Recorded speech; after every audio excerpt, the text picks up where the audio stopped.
Hello everyone. So మనం ఇది already discuss చేసుకుంటున్నాం కదా, పొలిటికల్ సిస్టమ్స్లో ఎస్పెషల్లీ డెమోక్రటిక్ సెటప్ సంబంధించి how democracy is better when compare to other systems అనేటువంటి దాన్ని చూసుకుంటున్నటువంటి తరుణంలో now let us explore how it can be better in the economic growth and development. మనకి democracies are expected to produce good governance.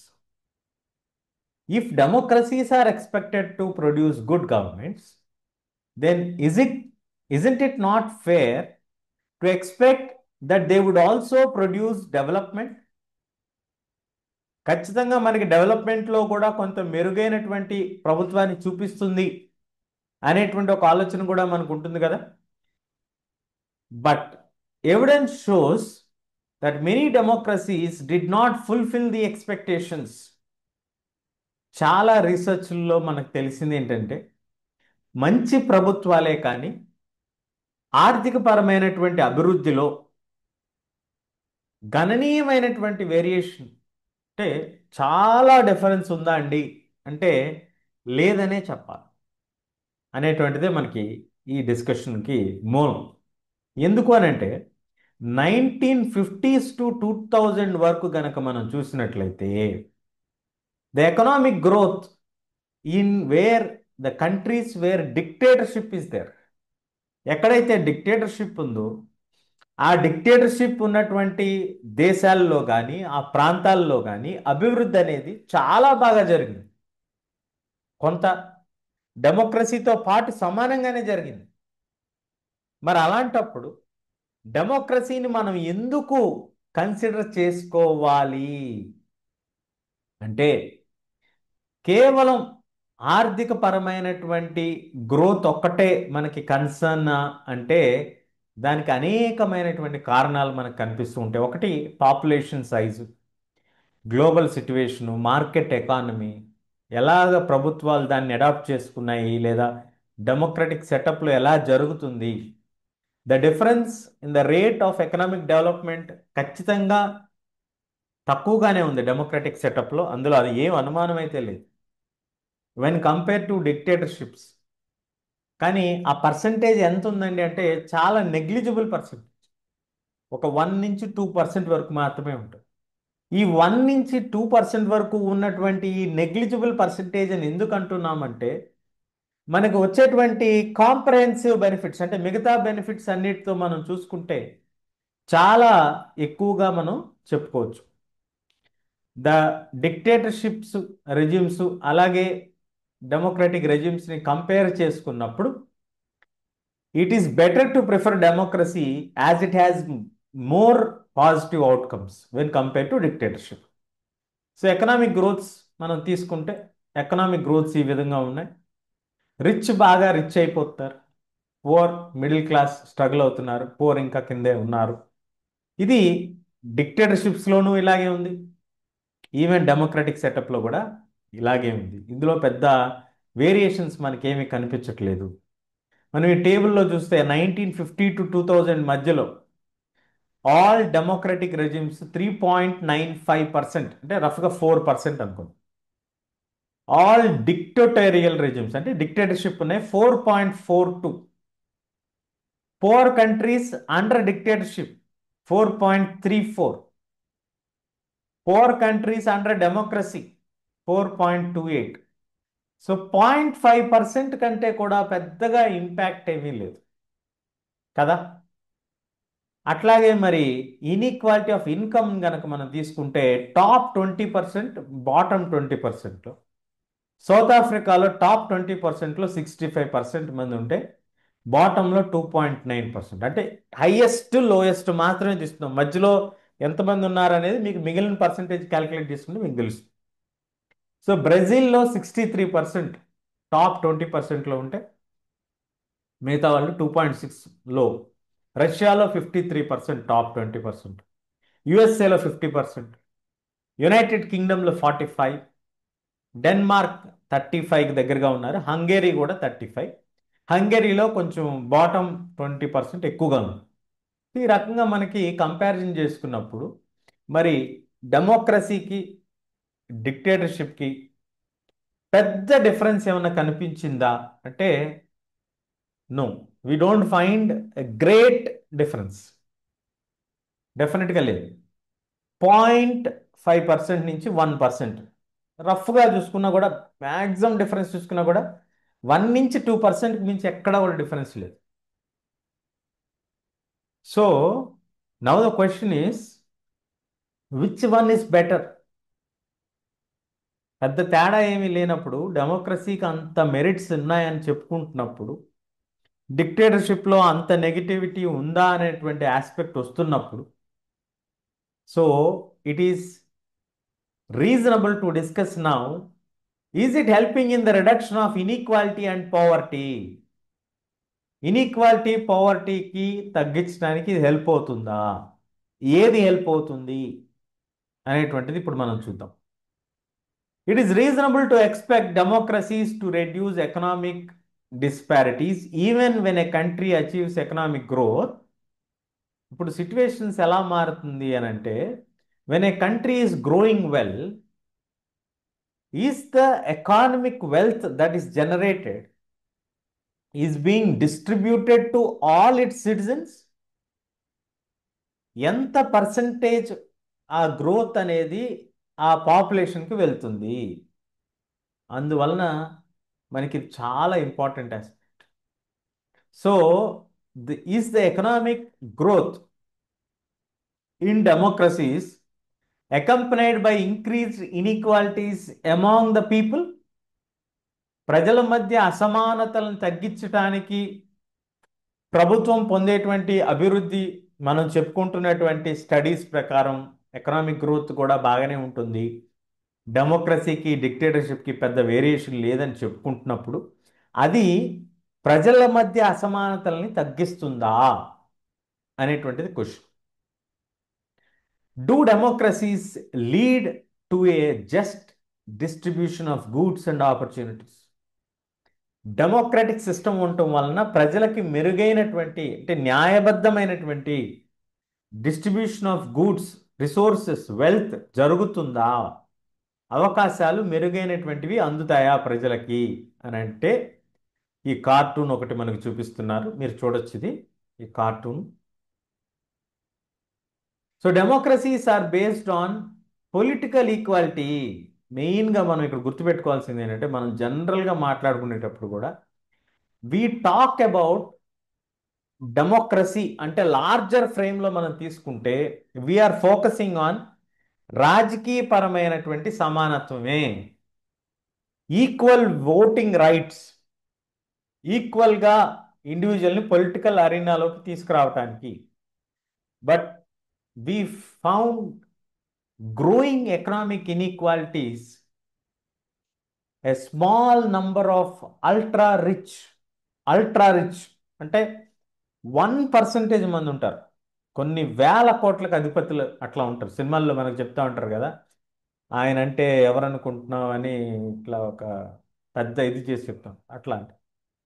So అట్లాంటి ఒక community కూడా develop అవుతుంది కదా.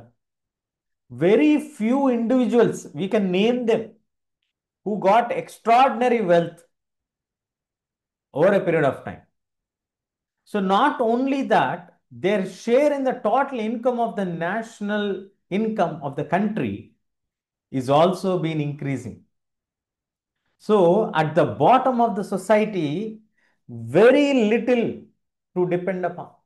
చాలా తక్కువ మాత్రమే ఆ కిందకి వెళ్తున్నాయి, వాళ్ళ ఇన్కమ్స్ ఇంకా కింద పడిపోతున్నాయి. Sometimes they find it difficult to meet their basic needs, కనీస రోజువారీ అవసరాలు, ఆహారం, క్లాతింగ్, బట్టలు, ఎడ్యుకేషన్, హెల్త్, ఇవే మన భారతదేశంలో ప్రధానమైనటువంటి అంశాలు కదా. మరి కొంతమందికి ఇవి అందుబాటులో లేవు కదా. మరి మీరు ఎప్పుడైనా ప్రభుత్వ హాస్పిటల్లో గనక గమనించుంటే పెద్ద పెద్ద సంఖ్యలో జనాభా ఉంటారు అక్కడ. ఎందుకు అంతమంది వెళ్తున్నారు అక్కడికి అంటే, they are not able to afford for the private. మన భారతదేశంలో చట్టాలు ఏం చెప్తాయంటే, విద్యా విధానం కానీ, లేదా ఆరోగ్యాన్ని కానీ సంబంధించింది వ్యాపారం చేయకూడదు, ముఖ్యంగా విద్యను అయితే వ్యాపారం చేయకూడదు అనేది చెప్తూ ఉంటారు. ఒక సేవ మాదిరిగా చేయాలి అని చెప్తూ ఉంటారు. ఇదే ప్రజాస్వామ్యంలో మనకి దాదాపు 20% వరకు కూడా మన పాపులేషన్లో, లేదా కనీసం నా అంచనాలు తప్పైతే కనీసం ఒక 15 నుంచి 20 కోట్ల మంది జనాభాకి ఈ బేసిక్ నీడ్స్ ఆఫ్ లైఫ్ ఇబ్బంది పడుతున్న వాళ్ళు ఉండే ఉంటారు. తప్పైతే ఖచ్చితంగా నేను కరెక్ట్ చేసుకోవడానికి రెడీ. అసలు ఎవరు ఉండకూడదు అని కోరుకునే వాళ్ళు నేను మొదటివాడిని. కానీ వాస్తవం ఇది. కానీ the poor constitute a large proportion of voters for political parties. కాబట్టి democratically elected governments do not appear to be as keen as addressing the question. వీళ్ళందరూ పేదవాళ్ళుగా ఉన్నప్పటికీ కూడా వీళ్ళందరికీ ఓటు వేసేటువంటి హక్కు ఉంటుంది. మీరు ధనవంతుల పేదవాళ్ళ అనేటువంటి అంశంతో సంబంధం లేకుండా మీకు ఓటు వేసేటువంటి హక్కు ఉంది. మరి అలాంటి ఓటు వేసేటువంటి హక్కు ఉంది కదా, మరి ప్రభుత్వాలు ఎందుకు వీళ్ళ యొక్క సమస్యలను పరిష్కరించడానికి అంత శ్రద్ధ చూపించట్లేదు అంటే ఇది ప్రశ్నే. దానికి సమాధానం ఇంకా మనకి దొరకాల్సి ఉంది. పార్టీలన్నీ కూడా సాధ్యమైనంత వరకు ప్రజలకి అందుబాటులో ఉండేటువంటి సప్లైస్ని తీసుకొచ్చే ప్రయత్నమే చేస్తాయి. కానీ people in several poor countries are now dependent on rich countries even for food supplies. చాలా చాలా ప్రమాదకరమైనటువంటి డిఫరెన్స్ అనేది మనకు కనిపిస్తూ ఉంది. ఈ కార్టూన్ బాగా చూపిస్తుంది మనకి. World's wealth owned by few. కొంతమంది చేతిలో 50% వెల్త్ ఉంటే 2%, మిగతా వెల్త్ అంతా కూడా 2% పీపుల్ చేతిలో ఉంటుంది. So this is the hard reality. మరి ఈ డైవర్సిటీని ఎలా అకామిడేట్ చేసుకోవాలి? How do we accommodate this? మనం చాలా కాంప్లికేటెడ్, చాలా సెన్సిటివ్ టాపిక్స్ని మనం మాట్లాడుతున్నాం. కాబట్టి my sincere request to all of you is have an open mind we're looking at this situation. ఎందుకంటే these are not my personal opinions or my personal interest of areas. ఇదేదో నా వ్యక్తిగతంగా నాకేదో వస్తుంది అనేటువంటి ఇది అనేదానికంటే కూడా మన పిల్లలకి ఒక ఐడియా రావాలి, ఓవరాల్ పర్స్పెక్టివ్ అనేటువంటి ఒక ఉద్దేశంతో కొంచెం పాయింట్స్ని పైన బ్రష్ చేసుకుంటూ వెళ్ళిపోకుండా రియాలిటీని చెప్పేటువంటి ప్రయత్నం చేస్తున్నాను, అంతే తప్ప there is nothing that I have in person to do something with what is there in the text. ఇది ఎన్సిఆర్టీ టెక్స్ట్ బుక్కే మీకు చూపించి మాత్రమే చెప్పడం జరుగుతుంది. In fact even I don't feel I am in the top elite group. Definitely I'm lucky, I'm in the privileged class డెఫినెట్గా. But ఆ top 2% లేకపోతే టాప్ 20%లో నేను లేననేది మీ అందరికీ చెప్పగలను. అందులో ఏం మొహమాటం ఏమీ లేదు. ఓకే, నాకంటే చాలామంది స్ట్రగుల్ అయ్యే వాళ్ళు ఉన్నారు కాబట్టి ఐఎమ్ లిటిల్ బిట్ కంఫర్టబుల్ పొజిషన్లో ఉండి ఉండొచ్చు. I agree.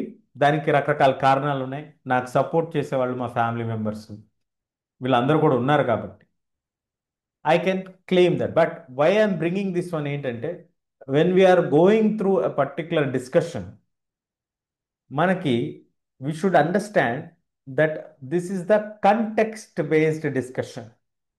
మనకున్నటువంటి డెమోక్రసీ పాలిటిక్స్ అనేటువంటి ఒక బుక్లో మనకున్నటువంటి పొలిటికల్ పార్టీ సిస్టమ్కి, దాంట్లో ఉండేటువంటి డెమోక్రసీ, దాని నుంచి డిక్టేటర్షిప్కి మధ్య ఉన్నటువంటి కంపారిజన్స్, ఇవన్నీ కూడా అనలైజ్ చేసుకుంటూ వస్తున్నప్పుడు ఇక్కడ ఏంటి మనకి కీ టేక్అవే అంటే anything that you want to do should have a proper research of what you are thinking. మీరు ఏదో అనుకున్నారు, అది అనుకున్న దాన్ని అనుకున్నట్టు చేసేయటం కన్నా కూడా యాజ్ సిటిజన్స్, మీకు రేపు పౌరులు కాబట్టి మీరు ఎట్లా ఈ యొక్క సిట్యువేషన్ని ఓవర్కమ్ అవుతారు, ఎట్లా ఈ యొక్క సిట్యుయేషన్ నుంచి బయటకు వెళ్ళాలి, దీనికి ఉన్నటువంటి లిమిటేషన్స్ ఏంటి, మన సిస్టంలో ఉన్నటువంటి సొల్యూషన్స్ ఏంటి, మన సిస్టమ్ దీన్ని ఎట్లా అడ్రస్ చేస్తుంది, అసలు మన సిస్టంలో ఇలాంటివి ఏమైనా అడ్రస్ అవుతాయా లేదా, so what changes are yet to come, ఇట్లాంటి ఒక అవగాహన కోసం మనకి ఇది ఉపయోగపడేటువంటి సెషన్గా దయచేసి అందరూ కూడా కన్సిడర్ చేయండి. ఇంకా ఎవరైనా సబ్స్క్రైబ్ చేసుకున్నట్లయితే సబ్స్క్రైబ్ చేసుకోవాల్సిందిగా మనవి. We're completing almost the civics text book మొత్తం కూడా అయిపోవచ్చింది. హిస్టరీలో కూడా మొత్తం చాప్టర్స్ కంప్లీట్ చేసుకొని వచ్చేసాం. Still if you have not considered, please consider subscribing. ఎందుకంటే మన తెలుగు పిల్లలందరికీ కూడా ఈజీ అండర్స్టాండింగ్ కోసమని ఒక చిన్న ప్రయత్నం అని చెప్పాను కదా. So next, how do we accommodate this one, మరి ఎట్లాగండి మనం అకామిడేట్ చేసుకుండేది అనేటువంటిది మనం తీసుకున్నప్పుడు, అకామిడేషన్ ఆఫ్ సోషల్ డైవర్సిటీ, మనలో చాలా అసమానతలు మనం గమనించాం. ఈ బుక్ యొక్క మొత్తం డిస్కషన్లో కనుక మీరు చూసుకున్నట్లయితే బెల్జియం కేస్ స్టడీలో మీరు డిఫరెంట్ గ్రూప్స్ని చూశారు, అట్లాగే మనకి శ్రీలంకన్ కేస్ స్టడీలో డిఫరెంట్ గ్రూప్స్ని మీరు చూశారు, అలాగే మన దగ్గర కూడా డిఫరెంట్ గ్రూప్స్ మీరు చూశారు. So no society can fully or permanently solve any problem or any differences. ఏ సిస్టమ్ అయినా కూడా, డెమోక్రసీ అయినా కూడా, they can only develop a procedure to conduct their competition. ఏదైనా ఒక వ్యవస్థ అనేది ఒక సొల్యూషన్ కాదు, అది ఒక టూల్గా మాత్రమే పనిచేస్తుంది. So it is a possibility to reduce the tensions, గొడవలు వివాదాలు రాకుండా ఆపేటువంటి ప్రయత్నం చేస్తుంది, అంతే తప్ప సమస్యలన్నిటికీ సొల్యూషన్ ఇస్తుందండి democracy, democracy is the best అని అనటానికి లేదు. And in that way there is no society that can fully and permanently resolve the conflicts among different groups. ఒకప్పుడు బాగున్న వాళ్ళే రేపు పొద్దున్న తర్వాత గొడవలు పడేటువంటి పరిస్థితులు వస్తున్నాయి కదా. మీరు అందరూ బాహుబలి సినిమా చూసే ఉంటారు. బాహుబలిలో అన్నదమ్ములు ఇద్దరూ ఎంతో ప్రేమగానే కదా పెరుగుతారు. ఓవర్ ఎ పీరియడ్ ఆఫ్ టైమే కదా, because of some reasons they get in to conflict. కాబట్టి ఒకసారి బాగున్న తర్వాత తర్వాత బాగోరు అనేటువంటి పరిస్థితి లేదు. ఒకసారి బాగోకపోతే తర్వాత బాగుంటారు అనేటువంటి ఈ అనుమానం కూడా మనకు అక్కర్లేదు. So democracy is best suited to produce best outcomes, అంతే. That is not the only solution that we have. మనకి మిగతా మెథడ్స్ కూడా మనం ట్రై చేసుకోవచ్చు, but often turn a blind eye to suppress the social differences. Ability to handle social differences is definitely a plus. డెమోక్రసీలో ఖచ్చితంగా కాన్ఫ్లిక్ట్స్ని address చేసేటప్పుడు బెల్జియంలో ఎలాగైతే మనం అందరినీ కూడా కలుపుకొని ముందుకెళ్లే ప్రయత్నం చేశామో, శ్రీలంకలో చూసినప్పుడు అదే ప్రయత్నం, విఫల ప్రయత్నం ఎలా జరిగిందో, అలాగ డెమోక్రసీకి సమస్యల్ని సాల్వ్ చేయటానికి, డిఫరెన్సెస్ని హ్యాండిల్ చేసేటువంటి అవకాశాలు అయితే చాలా వరకు బాగుంటాయి. But it is necessary to understand that democracy is not simply A majority opinion. శ్రీలంకలో జరిగినట్టు మెజారిటీ ఒపీనియన్ కనుక తీసుకున్నట్లయితే అప్పుడు వివాదాలు తీవ్రతరం అయ్యేటువంటి ప్రమాదాన్ని మనం శ్రీలంకలో చూసాం కేస్ స్టడీలు. కాబట్టి the majority will always not remain as majority. ఒక్కసారి మెజారిటీగా ఉన్న వాళ్ళు పర్మనెంట్గా మెజారిటీగా ఉండిపోతారు అనేటువంటిది డెమోక్రటిక్ సిస్టంలో వర్కౌట్ అవ్వదు. ఒకసారి మెజారిటీగా ఉన్న వాళ్ళు మరొకసారి మైనారిటీగా మారిపోతారు, మరొకసారి మైనారిటీగా ఉన్న వాళ్ళు మెజారిటీగా మారేటువంటి అవకాశం ఉంటుంది. కాబట్టి majority and minority options are not permanent. దీనికి మనం చక్కగా అర్థం చేసుకోవాలంటే ఒక చక్కటి ఉదాహరణ ఏంటంటే, మన ఎలక్షన్స్ లో మనం చూస్తూ ఉంటాం, ఒక్కొక్కసారి ఒక్కొక్క పార్టీ బాగా గెలుస్తుంది, ఒక్కొక్కసారి అదే పార్టీ చాలా దారుణంగా ఓడిపోతుంది. That's what majority and minority shifts జరుగుతూ ఉంటాయి. It is also not necessary that the rule by majority does not become rule by majority community in terms of any aspect. Religion తీసుకున్నా, కులం తీసుకున్నా, మతం తీసుకున్నా, లింగ్విస్టిక్ గ్రూప్ తీసుకున్నా, భాషా పరంగా తీసుకున్నా, ఎక్కువ మంది ఉన్నారు కాబట్టి వాళ్ళకి నచ్చిన వాళ్ళే రూలర్స్ అవుతారు అనేటువంటిది ఒక మిత్ మాత్రం. అన్ని వర్గాల వాళ్ళు ఎలక్ట్ చేసుకుంటేనే వాళ్ళలో అధికారంలోకి వచ్చే ఛాన్సెస్ ఎక్కువగా ఉంటాయి. Rule by majority means that in every case or in a case elections, every election జనరల్గా different person different groups can form a majority. ఆ మెజారిటీ రావడానికి అనేకమైనటువంటి కారణాలు, అనేకమైనటువంటి పర్స్పెక్టివ్స్ ఉంటాయి. కాబట్టి మనకి ఎలక్షన్స్లో ఏది డిటర్మైన్ అవుతుందంటే ఉన్న దాంట్లో మెజారిటీ ఎవరికి వచ్చింది అనేటువంటిది మన సిస్టమ్. ఆ సిస్టమ్ని first pass the post system అంటాం. అంటే ఎవరు ముందు పరిగెత్తారు అనేటువంటి ఒక అంశంలాగా వస్తున్నాను. 100 ఓట్లు ఉంటే 30 ఓట్లు వచ్చిన వ్యక్తి మిగతా వాళ్ళకి 20, 10 లేదా 25 వచ్చినా కూడా ఆ 30 ఓట్లు వచ్చినటువంటి వ్యక్తి మెజారిటీ విన్నర్గా మనం పరిగణిస్తాం. దాన్నే first pass the post system అంటాం. అంటే ఎవరైతే ముందు ఆ రన్నింగ్ రేస్లో ముందు పరిగెత్తుకుంటూ వెళ్తారో వాళ్ళు లాస్ట్లో పరిగెత్తి నుంచి ముందు నుంచి వచ్చారా, లేకపోతే ముందు నుంచి ఫాస్ట్గా పరిగెత్తారా అనేది కాదు, కానీ ఫైనల్గా who went till the end అనేది మన దగ్గర ఉన్నటువంటి సిస్టమ్. ఇది కొంచెం సింపుల్గా ఉంటుంది అనేటువంటిది ఒక అండర్స్టాండింగ్కి తీసుకోవడం జరిగింది. ఇప్పుడు democracy remains democracy only as long as citizens have a chance to have their say point. వాళ్ళు మెజారిటీగా చెప్పగలిగినంత వరకే, వాళ్ళు యాక్టివ్గా ఉన్నంత వరకే ఈ డెమోక్రటిక్ సెటప్ అనేది బాగా పనిచేస్తుంది. అన్ని వర్గాల వారిని కలుపుకొని ముందుకెళ్ళగలిగినప్పుడు మాత్రమే ప్రజాస్వామ్యం అనేటువంటి దానికి మనకి చక్కటి మీనింగ్ అనేది మనకు కనిపిస్తూ ఉంటుంది. లేకపోతే we will not be able to find the actual democratic setup. అది ఇలా డివైడ్ అయిపోతే మాత్రం చాలా కష్టం. ఇలా బ్లాక్ అండ్ వైట్స్గా డివైడ్ అయిపోయినప్పుడు చాలా కష్టంగా ఉంది. Two images depict two different kinds of effects of democratic politics. So left side image మనకు చూపిస్తుంది social divisions, at the same time democratic politics in both situations. So ఎట్లా ఉంటుంది ఏంటి అనేది మీరు క్లియర్గా గమనించవచ్చు.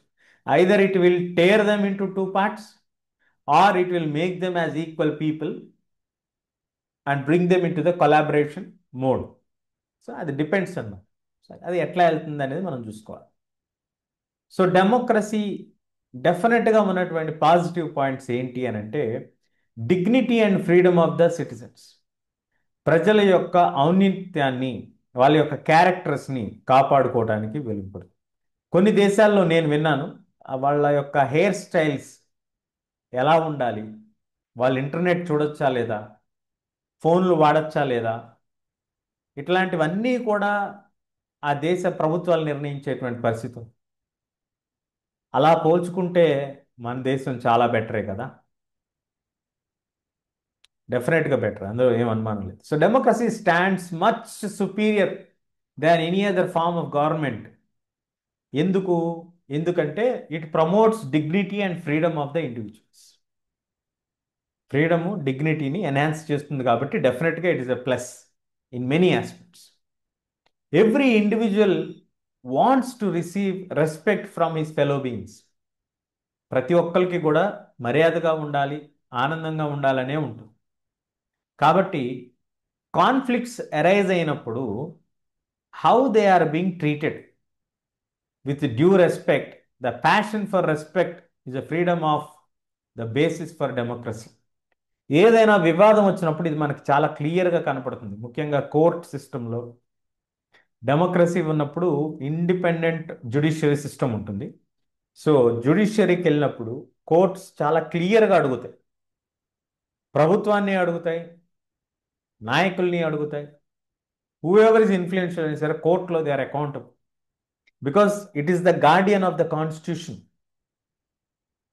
అలా అడిగినప్పుడు ద ఇండివిజువల్ ఫీల్స్ రెస్పెక్టెడ్.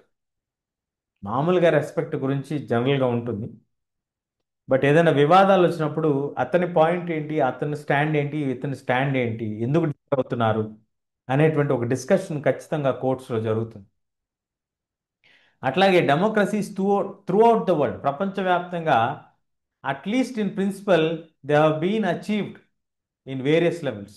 చాలా సందర్భాల్లో సొసైటీస్లో ఈ dominations, subordination, it is not a simple matter to recognize all individuals are equal. మనకి ఇండిపెండెన్స్ స్ట్రగుల్ ఎందుకు జరిగిందండి? బ్రిటిషర్స్ మనల్ని వివక్ష చూపించడం వల్లనే కదా. అఫ్ కోర్స్ మన సమాజంలో కూడా వివక్ష ఉంది, అది వేరే డిస్కషన్. కానీ మనకి స్వేచ్ఛ స్వాతంత్రం లేదనేది మనకు క్లియర్గా అర్థమైంది కదా. అంటే they are not considering us as equals, అంతే కదా. అట్లాగే మరి ఇలాంటి వివాదాలు చాలా ఉన్నాయి. అలాంటి సందర్భంలో డిగ్నిటీగా taking care of other individual with respect is highly important. అది డెమోక్రసీలో key principle and basic foundation అన్నమాట. అది పెద్ద అచీవ్మెంట్ కదా, అది మినిమం థింగ్. అట్లాగే take the case of dignity of women. Most societies across the world male dominated societies అంట. కానీ లాంగ్ స్ట్రగుల్స్ బై ఉమెన్, చాలా పోరాటం చేసిన తర్వాత కొంత సెన్సిటివిటీ డెవలప్ అవుతుంది టువర్డ్స్ ఉమెన్, ఈక్వల్ ట్రీట్మెంట్ ఇవ్వాలి ఉమెన్కి అనేటువంటి. సో ఇవన్నీ they are bringing in democracy as a better option. ఎందుకంటే women are also equally respected in many ways when compare to other forms of government. అలాగా, and now disrespecting women is not acceptable legally and morally also. కాబట్టి చట్టాలు వచ్చినాయి. In a non democratic setup this unacceptability would not have at least legal implications. లీగల్గా ఇది పెద్ద నేరం కింద పరిగణించరు అక్కడ అనేటువంటిది ఒక ఫండమెంటల్ డిఫరెన్స్గా మనం చెప్పుకోవచ్చు. I'm not getting in to more discussion or detailing aspect, ఎందుకంటే these are very sensitive issues. ఒక్కొక్కసారి మనం ఎక్స్ప్లెయిన్ చేయాలి అనుకునేటువంటి సందర్భంలో, ఉదాహరణలు చెప్పేటువంటి సందర్భంలో మనం ఒక రకంగా చెప్పాలనుకుంటాము. అది మనం, అంటే నా మైండ్లో ఒక రకంగా చెప్పాలనుకుని ఉంటాను. కానీ అది చెప్పేటువంటి క్రమంలో నాకు వచ్చేటువంటి ఎంతూజియాజంలో డ్రిఫ్ట్ అయ్యేటువంటి అవకాశం ఉంటుంది. కాబట్టి these are very sensible areas. కాబట్టి కొంచెం కేర్ఫుల్గా మీరు కూడా సెన్సిబుల్గా టీచ్ చేయాలి, teachers especially. I have seen many of them, ఎందుకంటే నా టీంలో కూడా చాలామంది ఉండేవాడు. They are driven by their own opinions into the class. మనం టీచర్సే కరెక్టే కాదనట్లేదు, కానీ మనం వెళ్ళి మన ఒపీనియన్స్ చెప్పడానికి కాదు కదా మనకి ఆ రోల్లో మనల్ని పెట్టింది అనేది నా opinion. This is purely personal opinion. So the same is true with the caste inequalities. Caste inequalities కూడా ఈ రోజుల్లో they are a punishable offences. Legally they don't have any right, because discrimination basing on caste, color, creed, religion, or any other differences is a legally implicated crime. అందులో ఏం అనుమానం లేదు. Perhaps this recognition makes citizens' rights more valuable. ఖచ్చితంగా చాలా valuable అనేది మనకు clear కనపడుతుంది. Democracy functions ఎలా మనం జడ్జ్ చేస్తామంటే, ఏ ఏ కంట్రీకైనా డెమోక్రసీ బాగా పనిచేస్తుందా అని అంటే, ఈ డెమోక్రసీకి ఉండేటువంటి ఎగ్జామినేషన్స్ నెవర్ గెట్ ఓవర్ అండి. That is the beauty of democracy. మీ లైఫ్లో కూడా మీరు ఈ పాయింట్ దాకా వచ్చేసారు అని అంటే, ఆ పాయింట్ దాటి మళ్ళీ వెళ్ళరా అంటే అక్కడితో మనం అది ఎండ్ అయిపోయినట్టే. మనం ఏదైనా ఒకటి లైఫ్ స్పాన్లో మనం ఒకటి సాధించాము అంటే, right, good, that is one mile stone.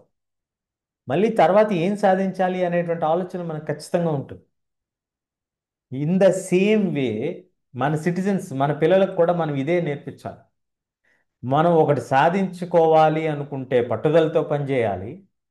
అది సాధించాం కదా అని రిలాక్స్ అయిపోయి డ్రిప్ అయిపోకుండా దాని నుంచి నెక్స్ట్ లెవెల్కి ఎలాగెళ్ళాలి, వెళ్ళేటువంటి ఈ ప్రాసెస్లో ఎలాగ మనల్ని మనం ఎన్రిచింగ్గా, ఎంజాయబుల్గా ప్రాసెస్ని ఎలా ఎంజాయ్ చేయాలి. సార్ ఎప్పుడు నేను స్ట్రగ్లర్గానే ఉండాలా? That's the beauty of the process. ప్రాసెస్ని మీరు అర్థం చేసుకుంటే, ఒకసారి ఆ ప్రాసెస్లోకి మీరు వెళ్ళిపోతే, అబ్దుల్ కలాం లా కానీ అబ్రహాం లింకన్ లైఫ్ స్టోరీస్ కానీ మీరు చదివితే మీకు ఖచ్చితంగా తెలుస్తుంది. వాళ్ళు ప్రాసెస్ని నమ్మారు. ఓడిపోయి ఓడిపోయి ఓడిపోయి గెలిచి ఓడిపోయి ఓడిపోయి ఓడిపోయి మనకి అగ్ని మిసైల్ గురించి అబ్దుల్ కలాం గారు రాస్తారు ఆయన బుక్లో. మీరు కావాలంటే ఒకసారి రిఫర్ చేయండి. ఆయన ఆ మిసైల్ ఫెయిల్ అయినప్పుడు చాలా అవమానాలకు గురయ్యారు. తర్వాత మిసైల్ మ్యాన్ ఆఫ్ ఇండియాగా గుర్తింపు పొందారు.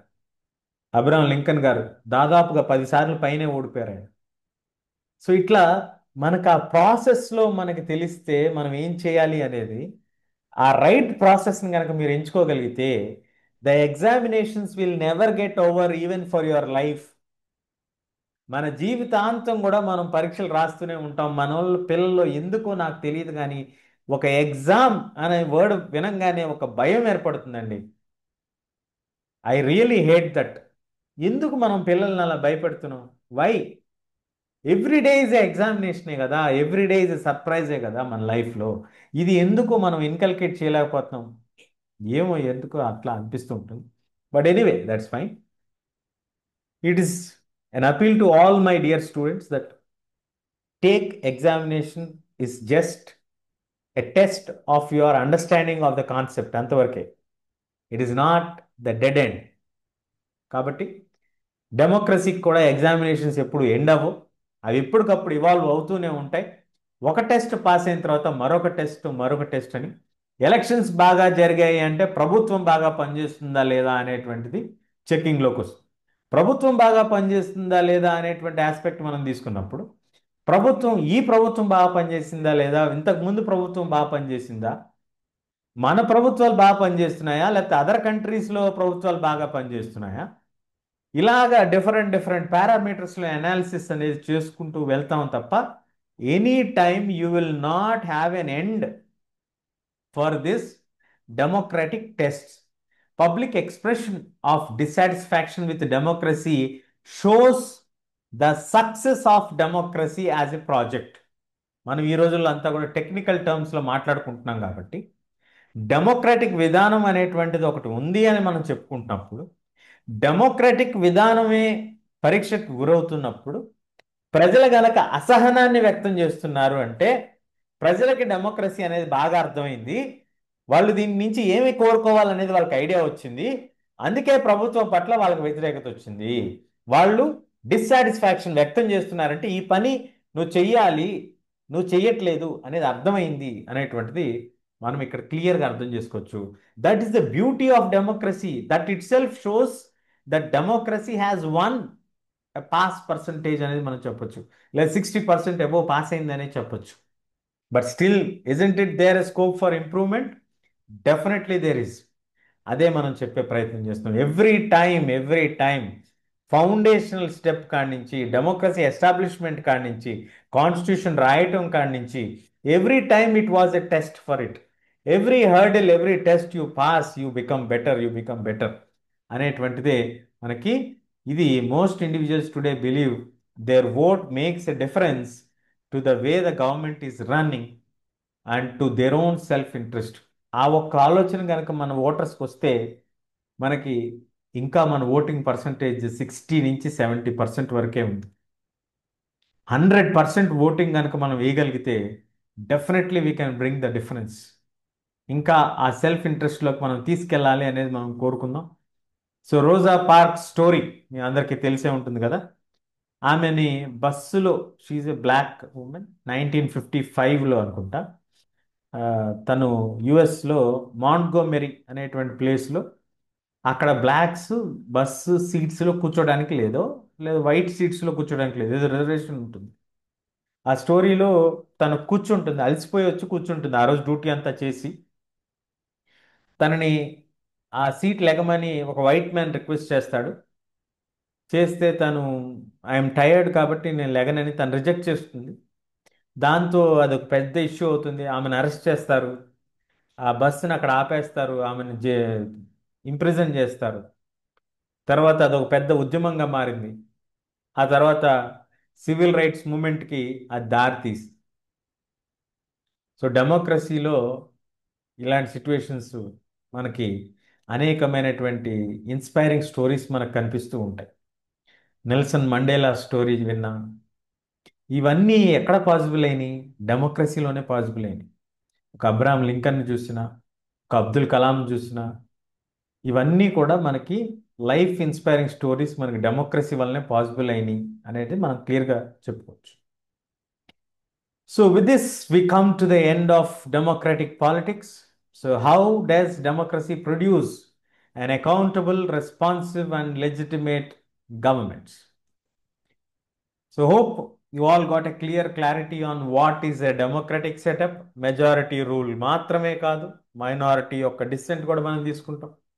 Majority minorities are not permanent factors, they keep shifting. ప్రతి ఒక్కరూ కూడా తమ యొక్క రైట్స్ పట్ల అవగాహన ఉంచి, అట్లాగే తమకు ఎలాగైతే రైట్స్ ఉంటాయో ఎదుటి వ్యక్తికి కూడా రైట్స్ ఉంటాయి అనేటువంటి విషయాన్ని కనుక గమనించుకోగలిగితే, నాకు తెలిసి చాలా సమస్యలకి మనం సొల్యూషన్ కనుక్కోవటం ఈజీ అవుతుందేమో అనేది నా వ్యక్తిగతమైన అభిప్రాయం. So with this we come to the end of civics part of the great 10 syllabus. So if you have any doubts, feel free to mention them. Hope you all are getting a better understanding of this one. And thank you very much for all your comments, which are really making me, inspiring me to do my work. నేను తెలుగులో పెద్ద గొప్పగా మాట్లాడతానని నేనైతే అనుకోను, కానీ ఆ, పాఠాలు చెప్పటానికి మెయిన్ ప్రాబ్లం తెలుగులో చెప్తే మనకు అన్ని పదాలు కరెక్ట్గా వస్తాయా రావా అనేటువంటి ఒక సందేహం ఉంది, ఇప్పటికి కూడా ఉంది. నాకేదో మొత్తం తెలుగు వచ్చని కాదు, but still I'm trying my level best. కాబట్టి మీ సపోర్ట్ ఇస్తే ఇంకా మనకి కొంచెం ఇన్స్పైరింగ్ ఉంటుంది అనేది వచ్చింది ఆశ. Thank you. Wishing you all the very best. ఏ ఎగ్జామ్స్ జరిగినా they should not be a barrier for you. అదొక్కటైతే గుర్తుపెట్టుకోండి. ఇవి మనం ఎలా చదువుకున్నాం అనేటువంటి దానికి ఒక చిన్న కొలమానం కింద చూసుకోండి. ఒక టెస్ట్ మ్యాచ్ లాగా అనుకోండి, లేదా ఒక ట్రయల్ మ్యాచెస్ లాగా అనుకోండి. ఫైనల్ మ్యాచ్కి ఇంకా టైం ఉంది, ఇంకా మీరు ప్రిపేర్ అవడానికి అవకాశం ఉంది, ఇంకా చాలా స్ట్రాటజీస్ మీరు బిల్డ్ చేసుకోవచ్చు. కాబట్టి భయపడితే మనం ఓడిపోయినట్టే. కాబట్టి భయాన్ని మాత్రం దయచేసి ఎవ్వరూ సీరియస్గా ఇన్ మైండ్లోకి ఎక్కించుకోవద్దు. మీరు భయపడద్దు, భయపడితే ఓడిపోయినట్టే. So with that note will go head. భయపడద్దు, ధైర్యంగా చేయండి. నేను కూడా ఒకసారి ఫెయిల్ అయ్యాను బయాలజీలో, నాకు గుర్తుంది. 8th క్లాస్లో ఏడ్చుకుంటా కూర్చున్నాను, యూనిట్ టెస్ట్లో ఫెయిల్ అయ్యాను. ఫెయిల్ అవ్వటం, పాస్ అవ్వటం ఈ రెండు కామనేనండి మనకి. మనకి ఈ టెస్ట్లో ఫెయిల్ అయితే పెద్ద ప్రాబ్లం కాదు, కానీ but you should learn that lesson. ప్రాపర్గానే నేర్చుకోవాలి అంతే, అంతవరకే తీసుకోండి. ఎక్కువ సెన్సిబుల్గా అయిపోయి ఎక్కువ సీరియస్గా దాని గురించి ఫీల్ అయ్యి కన్నా, ఎందుకు ఫెయిల్ అయ్యాను అనే ఒక క్వశ్చన్ అడిగి, ఇంకేమన్నా సపోర్ట్ కావాలంటే మీ పేరెంట్స్ను, మీ టీచర్స్ను అడిగి ఖచ్చితంగా ఇంప్రూవ్ అవుతారని, హెల్ప్ తీసుకుంటారని మనస్ఫూర్తిగా కోరుకుంటూ థ్యాంక్ యూ.